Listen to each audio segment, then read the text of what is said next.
निष्ठा कार्यक्रम के ऑनलाइन ट्रेनिंग सेशन मॉड्यूल 13 में आपका स्वागत है।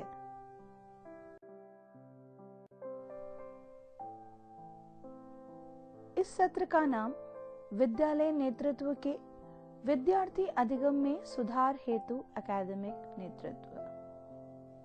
एक विद्यालय नेतृत्वकर्ता अपने विद्यालय में पूर्ण रूप से सुधार ला सकता है।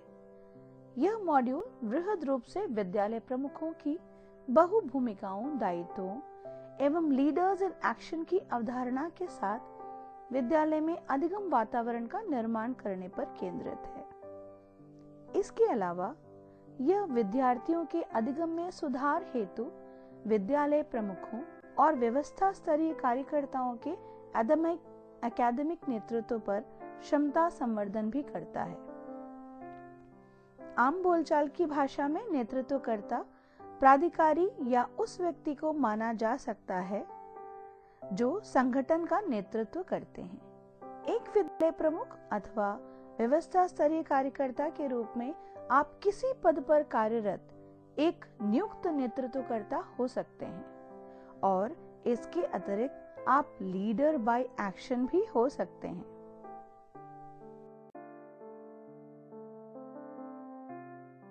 इस मॉड्यूल के उद्देश्य को जानते हैं। विद्यालय प्रमुख सक्षम होंगे विद्यालय प्रमुख से जुड़ी हुई बहु भूमिकाओं व दायित्वों के साथ साथ विद्यालय नेतृत्व के दृष्टिकोण को समझने और विकसित करने में, विद्यालयों में विद्यार्थी अधिगम और गुणवत्ता सुधार हेतु एकेडमिक नेतृत्व विकसित करने में, विद्यार्थियों के अधिगम के अनुकूल शिक्षण वातावरण के निर्माण के माध्यम से विद्यालय को आगे बढ़ाने के लिए ज्ञान, कौशल और दृष्टिकोण प्राप्त करने में। विद्यालय में आपका अलग अलग भूमिकाएं निभानी पड़ती है। कभी तो प्रशासक की तरह संगठन के दायित्वों को देखना पड़ता है और कभी किसी कंपनी के सीईओ की तरह आपको विद्यालय के विभिन्न विभागों का प्रबंधन कार्य देखना पड़ता है। कार्यों की इस चहल पहल में आप जो खो देते हैं वह है एक नेतृत्वकर्ता के रूप में सोचना और कल्पना करना कि जिन कार्यों पर आप समय दे रहे हैं क्या वे आपके विद्यालय को सुधार व रूपांतरण की दिशा में ले जा रहा है या नहीं। विद्यालय के नेतृत्वकर्ता के रूप में आपकी कई भूमिकाएं और दायित्व होते हैं। उन्हीं भूमिकाओं में से एक महत्वपूर्ण भूमिका एकेडमिक नेतृत्वकर्ता की है, जिन्हें विद्यालय नेतृत्व का दृष्टिकोण समझना ही नहीं बल्कि उसे विकसित करना भी है।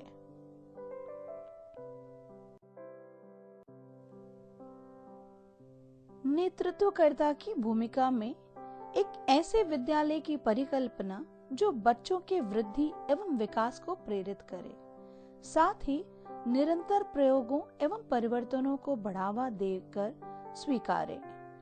इस भूमिका को समझने में आपको एक विद्यालय प्रमुख एवं व्यवस्था स्तरीय कार्यकर्ता के रूप में नेतृत्व की चुनौतियों से जूझने व उन पर विजय पाने की समझ विकसित करनी होगी और तब जाकर आप परिवर्तनकारी एजेंडा को प्राप्त करने में सफल हो पाएंगे। बाल केंद्रित शिक्षण पद्धति को लागू करके परिवर्तन और रूपांतरण का ऐसा दृष्टिकोण विकसित करने पर जोर देता है जो स्वरूप से समावेशी एवं प्रगतिशील हो। विद्यालय नेतृत्व के दृष्टिकोण का विकास आपको विद्यालय की अधिगम क्षमताओं एवं वास्तविकताओं को ध्यान में रखकर करना होता है।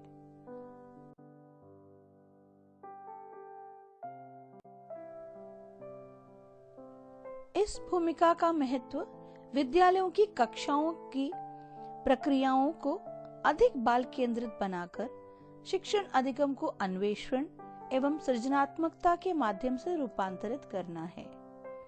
यह भूमिका विद्यालय प्रमुखों को शिक्षा के उद्देश्य को समझने और इन मुद्दों पर चिंतन करने में सक्षम बनाती है, जैसे कि बच्चों को विद्यालय क्यों आना चाहिए, शिक्षण किस प्रकार का होना चाहिए जिससे छात्रों का विद्यालय में ठहराव सुनिश्चित किया जा सके, उनका मन लगा रहे और वो विकास करे।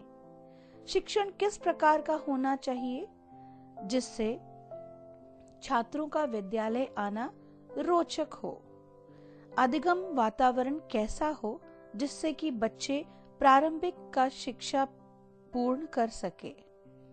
कई प्रयासों के बाद भी विद्यार्थियों के सीखने का स्तर में अंतर पाया जाता है। साथ ही कुछ ऐसे विद्यार्थी पीछे छूट जाते हैं जिनका प्रदर्शन विषयवार या कक्षावार अधिगम दक्षताओं के अनुकूल नहीं होता।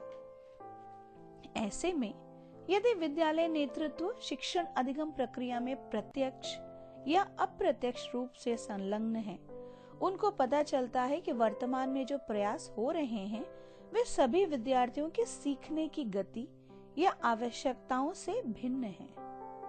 अतः विद्यार्थी अधिगम की बारीकियों और सीखने की आवश्यकताओं से विद्यालय नेतृत्व और अध्यापकों को भी प्रतिपुष्टि मिलती है कि उन्हें किस तरह से नेतृत्व व अध्यापन की नीतियां व अभ्यासों को बदलने की जरूरत है, जिससे विद्यार्थियों को सशक्त बनाने के अवसर देने चाहिए ताकि उनमें अधिकतम क्षमता विकास किया जा सके और उनमें समीक्षात्मक विचार कौशल पनप सके।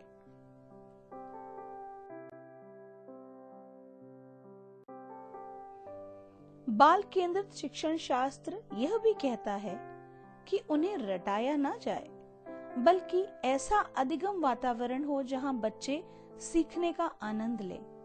इस तरह की शिक्षण पद्धति जहां बच्चे केवल व्याख्यान नहीं सुन रहे हैं, बल्कि उच्चतर कोटि की विचार प्रक्रिया के कार्यों में संलग्न होते हैं, उसे बाल केंद्रित शिक्षण शास्त्र कहा जाता है। अध्यापक बच्चों को खोज करने, नई नई चीजों के बारे में जानकारी करने, प्रक्रियाओं में भागीदारी करने एवं प्राप्त जानकारी प्रयोग में लाने के लिए आगे बढ़ाते हुए केवल ज्ञान के सुगमकर्ता के रूप में कार्य करते हैं।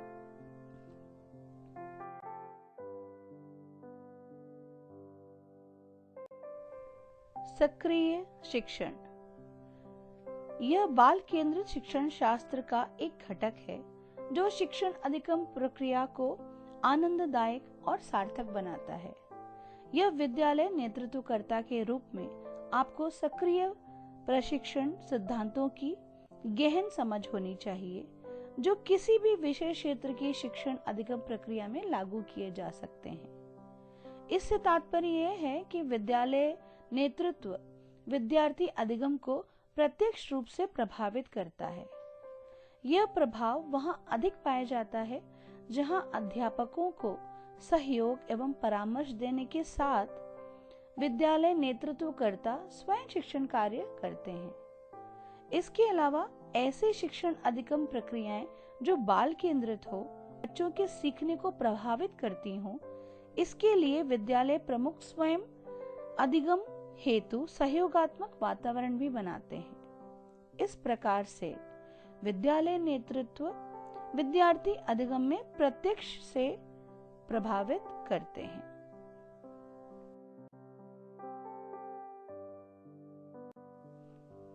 विद्यालयों में शिक्षक गुणवत्ता में सुधार हेतु शैक्षणिक सहयोग प्रदान करते हैं, जिसका प्रभाव विद्यार्थी अधिगम पर पड़ता है। इसका तात्पर्य क्या है?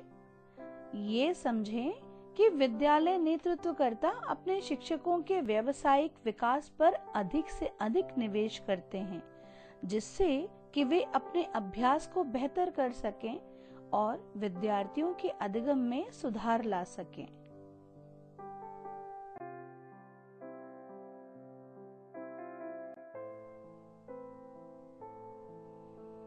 आप यह तो जानते हैं कि एक प्राथमिक, उच्च प्राथमिक अथवा प्राथमिक विद्यालय के विद्यालय प्रमुख भी शिक्षण कार्य में प्रत्यक्ष रूप से संलग्न होते हैं, यानी कि वह खुद भी स्कूल में पढ़ाते हैं। इसलिए यह समझना महत्वपूर्ण है कि विद्यालय प्रमुख अध्यापक एवं प्रमुख दोनों ही भूमिकाओं को निभाते हैं। यह एक बहुत अच्छी बात है, क्योंकि विद्यालय प्रमुख ही एक अध्यापक की भूमिका को समझ सकता है, यानी कि जो उस चुनौतीपूर्ण जगह पर रहे वो ही उस चुनौती को बेहतर समझ सकता है और नेतृत्वकर्ता होने के नाते वो उसका हल भी निकाल लेता है। वह यह भी समझ सकता है कि विद्यार्थियों की विविध पृष्ठभूमि एवं विभिन्न अधिगम आवश्यकताओं से जुड़ी कौन सी शिक्षण अधिगम चुनौतियां हैं जिन अध्यापक प्रतिदिन सामना करते हैं, आखिर उनको क्या परेशानी है और उसको किस तरह से उनका निवारण किया जा सके।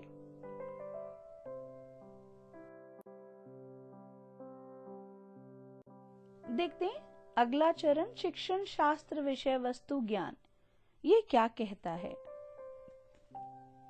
यह अवधारणाएं आपको स्वयं को एक एकेडमिक नेतृत्वकर्ता के रूप में स्थापित करने एवं प्रभावी पर्यवेक्षण करने हेतु वंचित ज्ञान एवं कौशल प्रदान करने में मदद करेगी। सिंपल शब्दों में कहा जाए तो शिक्षण विषय वस्तु ज्ञान शैक्षणिक सिद्धांतों का एक संयोजन है जो किसी विषय विशेष के बारे में विशिष्ट है। विशिष्टता ही इसका अर्थ नहीं। इस अवधारणा की समझ यहीं तक सीमित नहीं है। इसमें अध्यापकों को विविध पृष्ठभूमि वाले विद्यार्थियों एवं विद्यार्थियों की विभिन्न अधिगम आवश्यकताओं की भी गहन समझ शामिल है। पूर्ण रूप से इस अवधारणा का प्रयोजन शिक्षण अधिगम प्रक्रियाओं को प्रत्येक विद्यार्थी की अधिगम प्रगति को लाभ पहुंचाने के लिए किया जा सकता है। यानी कि हर बच्चा सीख सकता है, लेकिन अपने तरीके से। साधारणतः इसे एक विषय विशेष को पढ़ाने के अवधारणात्मक मानचित्र के रूप से समझा जा सकता है। उस विषय विशेष के लिए निर्देशात्मक पद्धतियां और उदाहरण का ज्ञान, उस विषय में विद्यार्थियों की समझ और संभावित मिथ्या बोध को दूर करने के लिए अध्यापकों द्वारा प्रश्न एवं अवधारणात्मक स्पष्टता का निर्माण करना शामिल है।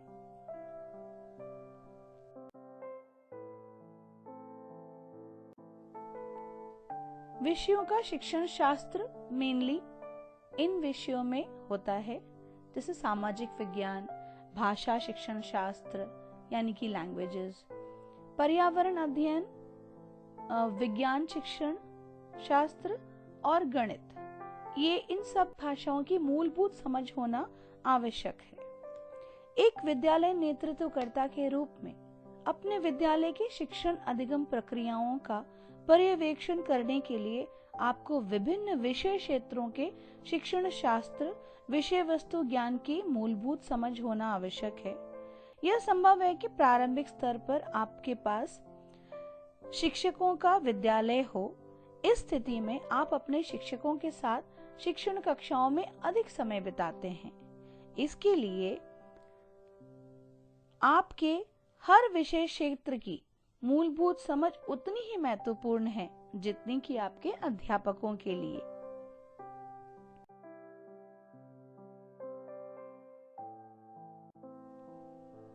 एक एकेडमिक नेतृत्वकर्ता की भूमिका पर्यवेक्षण की होती है, यानी कि सिर्फ मार्गदर्शन देना ही नहीं, यह भी देखना कि क्या सारे कार्य सही ढंग से चल रहे हैं, जिसको व्यक्तिगत एवं सामूहिक रूप से विद्यालयों में शिक्षकों के निरंतर विकास को प्रोत्साहित, समन्वित और मार्गदर्शित करने के प्रयास के रूप में परिभाषित किया जा सकता है।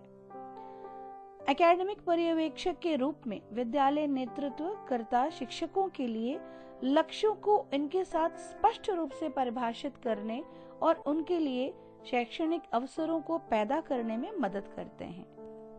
एकेडमिक पर्यवेक्षक अभिभावकों और शिक्षकों के साथ मिलकर काम करते हैं ताकि समुदाय की जरूरतों एवं अपेक्षाओं से सरोकार करते हुए विद्यार्थियों को सार्थक शैक्षणिक अनुभव प्रदान किया जा सके।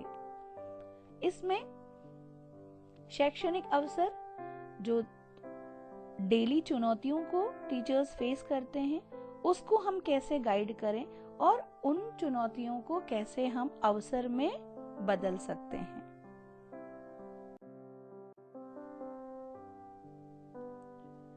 पर्यवेक्षण का अर्थ क्या है?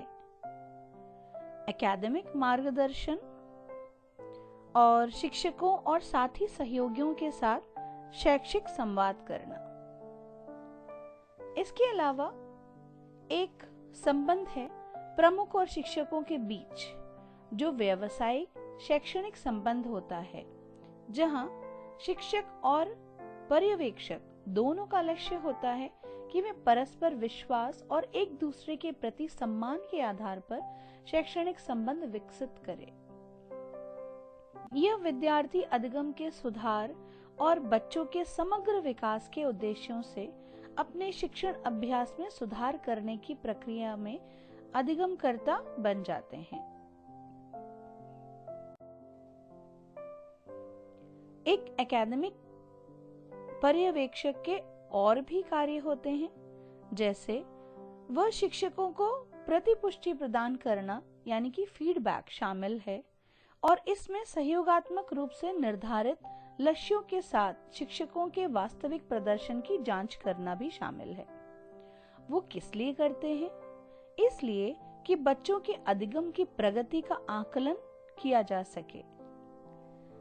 पूछें, वर्णन करें, पूछें, यह तकनीक से फीडबैक द्वारा बेहतर शिक्षण अभ्यास बनाया जाता है, जहां अभ्यासकर्ता के मन में पर्यवेक्षक के प्रति एक विश्वास बनेगा कि वह कक्षा अवलोकन पर आलोचनात्मक प्रक्रिया न देकर वास्तविक कक्षा स्थिति पर बिंदु साझा कर रहे हैं, यानी कि डिस्कशन कर रहे हैं। किसी भी समस्या का समाधान पे अगर हम बातचीत करते हैं तो बहुत ही आसानी से उसका हल निकाला जा सकता है। बातचीत करने के इस तरीके से अभ्यासकर्ता स्वयं के अधिगम एवं प्राप्त प्रतिपुष्टि के द्वारा प्रगति पथ पर अग्रसर होते हैं। एक अभ्यास जिसको चिंतन मनन कहते हैं, वो भी एक बहुत अच्छा तरीका है। चिंतन मनन को आत्म परीक्षण और आत्म मूल्यांकन की प्रक्रिया के रूप में समझा जा सकता है, जिसमें विद्यालय प्रमुख एवं शिक्षकों को नियमित रूप से अपने व्यावसायिक अभ्यासों की व्याख्या और सुधार करने के लिए संलग्न रहना चाहिए। चिंतन मनन एक महत्वपूर्ण उपकरण है, जिसके माध्यम से आप समीक्षात्मक रूप से अपने स्वयं के अभ्यास की जांच कर सकते हैं। आप ये समझ सकते हैं कि अगर मैंने इस बच्चे को इस तरह से पढ़ाया तो वो कितनी प्रोग्रेस करता है, और किसी दूसरे बच्चे को उसी प्रक्रिया से पढ़ाऊं तो क्या वो भी प्रोग्रेस करेगा या उसको भी आसानी से समझ में आएगा। इन चीजों की हम खुद से चिंतन मनन करते हैं या ग्रुप में आपस में डिस्कशन भी करते हैं।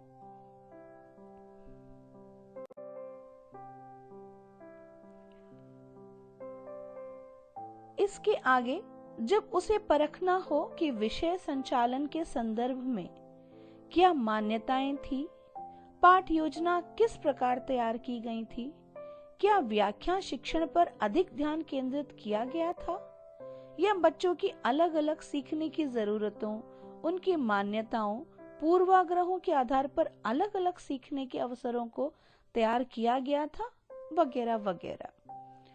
इसी तरह हम प्रगति की समीक्षा करते हैं और जरूरत पड़ने पर उनको ऑन-साइट सहायता भी प्रदान करते हैं।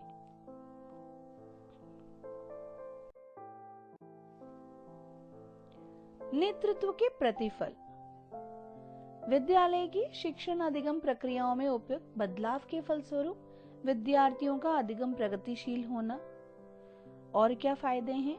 विद्यार्थी अधिगम में सुधार के लिए ज्ञान और प्रणालियों को कैसे एकत्रित करते हैं, और शिक्षकों को सलाह और परामर्श ये कैसे दिया जाता है, उनको किस तरीके से हम गाइड करते हैं। एक विद्यालय नेतृत्वकर्ता के रूप में आप स्टाफ मीटिंग के माध्यम से एकेडमिक परिवर्तन की प्रक्रिया का नेतृत्व कर सकते हैं। यह महत्वपूर्ण है कि हम एजेंडा आधारित और अधिगम केंद्रित शिक्षक बैठकों का संचालन करें और उन्हें विद्यालय सुधार में बाधाओं पर चर्चा करने के लिए एक मंच के रूप में देखें। अगर कोई चुनौती आती है तो उन्हें सब मिलकर एक मंच पर बातचीत के द्वारा हल निकाला जा सकता है। विद्यार्थियों के अधिगम प्रतिफल पर चर्चा कर सकते हैं। स्टाफ मीटिंग सभी शिक्षकों के लिए सीखने का एक अवसर है, ताकि वे एक दूसरे के साथ शिक्षण के तरीकों एवं विद्यार्थियों के विभिन्न मुद्दों से संबंधित चुनौतियों को साझा कर सके। साथ ही ऐसी नई पद्धतियों को साझा कर सके जो विद्यार्थी अधिगम को बढ़ाने पर केंद्रित हो। स्टाफ मीटिंग का उपयोग स्टाफ के बीच चिंतनशील संवाद स्थापित करने के लिए एक स्थान के रूप में किया जा सकता है।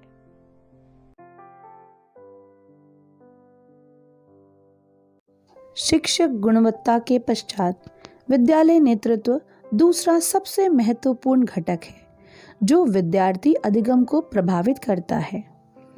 विद्यालय नेतृत्वकर्ता शिक्षकों के प्रभावी शिक्षण हेतु उपयुक्त परिस्थितियों का निर्माण करता है, जैसे कि पर्याप्त संसाधनों का जुड़ाव एवं अधिगम वातावरण का निर्माण, जिससे कि शिक्षक प्रत्येक विद्यार्थी को अधिगमकर्ता के रूप में फलीभूत कर सके।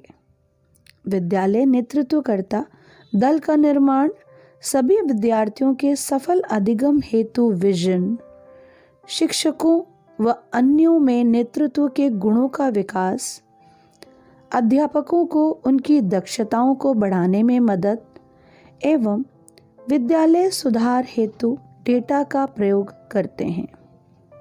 वे अध्यापकों को उनके शिक्षण अभ्यासों को बेहतर बनाने के लिए प्रोत्साहित भी करते हैं। विद्यालय नेतृत्व का महत्व उस समय और अधिक महसूस होता है जब विद्यालय चुनौतीपूर्ण परिस्थितियों में स्वयं को पाता है एवं उसमें रूपांतरण की आवश्यकता होती है। संक्षेप में, सफल विद्यालय नेतृत्वकर्ता वे हैं जो एक साझा विजन तैयार करते हैं, अध्यापकों को एवं विद्यार्थियों के लिए लक्ष्य निर्धारित करते हैं एवं शिक्षण अधिगम प्रक्रियाओं को सुधारने, अधिगम प्रतिफल प्राप्त करने एवं विद्यार्थी अधिगम को सुनिश्चित करने में दलों के साथ निरंतर प्रयासरत रहते हैं। ऐसे हर शिक्षक एक नेतृत्वकर्ता की भूमिका में है और सभी को इस भूमिका को निभाने के लिए शुभकामनाएं। धन्यवाद।